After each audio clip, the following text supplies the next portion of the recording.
It's been an exciting week in gaming, folks, and we're happy to bring you your recap in one convenient video. Welcome to the Fibernet Gaming Weekly, your one-stop shop for all things gaming and esports in one quick video. My name is Cap Nadia, and let's get on with the news. Dota 2 was in the headlines with the surprise launch of the 2020 Battle Pass for TI-10. Now it comes as a bit of a shock because Valve announced that there will be no TI in 2020, with events unlikely to return before the next year. The new Battle Pass introduces 3 new Arcanas for the Wraith King, Queen of Pain and Wind Ranger. But that's not all, you've also got 3 new personas for popular character Pudge as the Toy Butcher and for Anti-Mage as the Disciple's Path. With this update, Dota 2 has taken a page out of the MMO books as it introduces a brand new guild system, allowing you to find like-minded players within the Dota 2 community as you move towards your quest for glory. Complete weekly challenges, quests, and level up your guild, gaining rewards such as emoticons, guild banners, and of course, Battle Pass related bonuses. All these features together have made the TI-10 Battle Pass quite an amazing offering, allowing it to blaze past the $10 million prize pool in just over 2 days, and it's on track to be one of the highest prize pools in Dota 2 history, and if not the world. It is being reported Prince Abdullah bin Salman bin Abdulaziz Al Saud of Saudi Arabia is quite the Dota 2 fan, and he has actually leveled up his TI-10 Battle Pass to over 10,000 in this short time. In fact, this isn't the first time he's dropped cash on the game, having leveled his previous 3 Battle Passes over to 100,000, with the highest being level 175,000, making him one of the top annual contributors to the Dota 2 prize pool.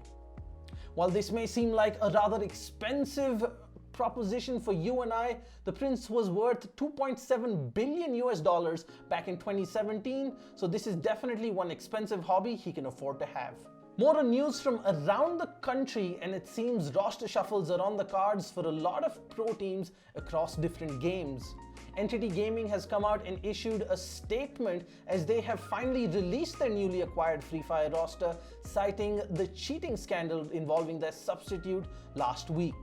Fnatic PUBG Mobile is also set for a major roster shuffle after the ongoing PUBG Mobile Pro League, most likely due to a dip in form over the last few months. Keeping with the theme of parting ways, Indian CSGO veteran Tejas A. Sawant is set to call time on his career after 10 long years. The veteran player won all 3 seasons of the 2019 ESL India Premiership with 3 different squads, and also has a lot of experience playing around the country and in Southeast Asia over the past decade. Ace was also part of the infamous Team Wolf, the only team from India to ever make it to a CSGO major back in 2014 with ESL 1 Cologne, where they faced off against the likes of ninjas in pajamas. While this may very well be the end of his stint with CSGO, it seems like he might be leaving the door open for games like Valorant.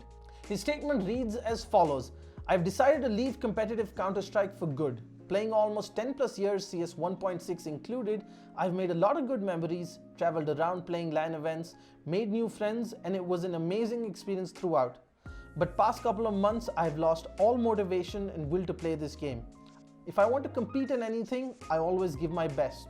Also, Valorant can be the next big step." Seems like something a lot of pros across the globe are doing, so we're very excited to see what Valorant is going to bring to the esports scene in the next few months. Now, moving on to the gaming section of this video, where we're going to tell you what great games to keep an eye on this coming week. So sit back, relax, and start taking notes. To start things off, the latest Epic Games offering is one of the best shooter franchises out there.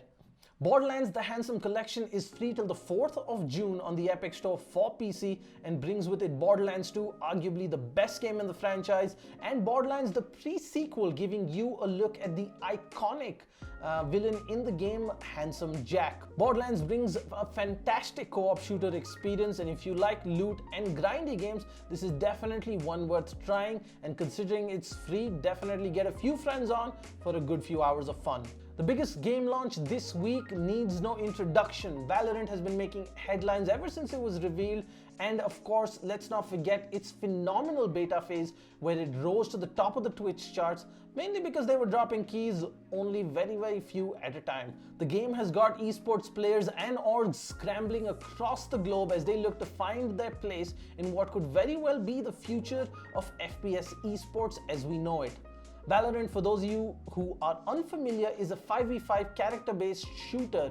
It's kind of a hybrid between Counter-Strike and Overwatch, allowing you to pick characters with abilities but purchase guns and abilities every single round rather than having them unlocked and charged over time. Riot has put in a lot of work into the infrastructure that goes behind Valorant, investing in what is their own ISP and doing a lot of coding on the network side to ensure there is very little latency and lag between what you see on the game and what is recorded on the server to make sure Valorant is the one esport FPS that nobody can complain about.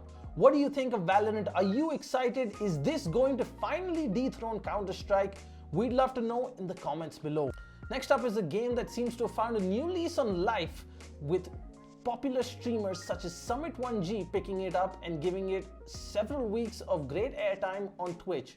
I'm of course talking about the fun pirate adventure Sea of Thieves.